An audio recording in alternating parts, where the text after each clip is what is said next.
Traitor Mccain's corrupt plan for Trump's second Scotus pick exposed, by Amy Moreno for TruthFeedNews.com. Traitor John McCain is determined to ruin President Trump's America First agenda right to the bitter end. The sick man who dragged himself back to Congress to vote against repealing Obamacare is now unable to vote in support of President Trump's upcoming Scotus pick. And he's too selfish, hateful, and liberal to retire so someone else can. The final sabotage? From Herman Cain. McCain has claimed throughout his political career, especially in recent years, that country first is his guiding principle. It was even his campaign slogan when he was the Republican nominee in 2008. At the time, the emphasis in using the slogan was that he would do what was best for the country rather than what was best for this or that political party. And there is nothing wrong with that, providing that what you think is best for the country really is. I'm not sure that's always been true in the case of John McCain, but that can be a discussion for another day. At present, because of his illness, he is generally not able to travel to Washington to participate in Senate votes. I am not his doctor, and I am not in a position to tell him he has to travel if he is not well enough to do so. He decided to do so last summer for the Obamacare vote, and once he got there, he saved Obamacare by voting thumbs down on the so-called skinny repeal that wouldn't really have repealed much of Obamacare at all. It's easy to say that if he was well enough to do that, he should be well enough to travel to Washington for a Supreme Court confirmation vote.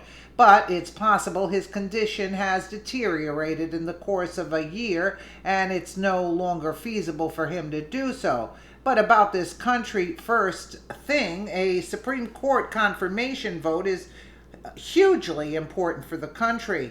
In the past, McCain has been willing to vote to confirm conservative justices, including Neil Gorsuch, and he has also been willing to confirm qualified nominees offered by Democratic presidents. There is nothing in his track record to suggest he should be expected to oppose any of the nominees we're hearing are under consideration by President Trump. Yet, because the Senate has only 51 Republicans, and at least one of them may refuse to confirm anyone she thinks will not protect abortion rights, McCain's presence or absence could mean the difference between confirming Trump's nominee or rejecting him or her. If McCain's illness prevents him from voting and he really puts country first, then why is he hanging on to his Senate seat and possibly jeopardizing the success of this nomination?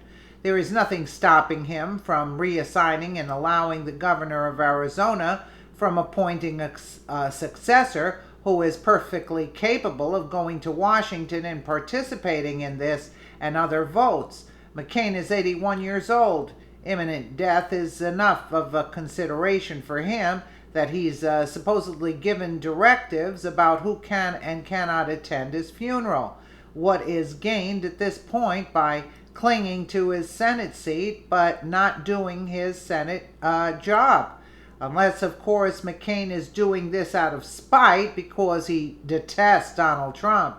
But he puts country first, so that can't be it. Can it? Yeah, McCain's a traitor anyway. He's a disgrace. He's a disgrace, and yes, he is playing sick.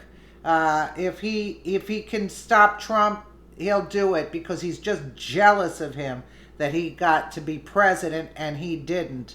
Let me know what you guys think in the comments below. And again, thank you so much for watching.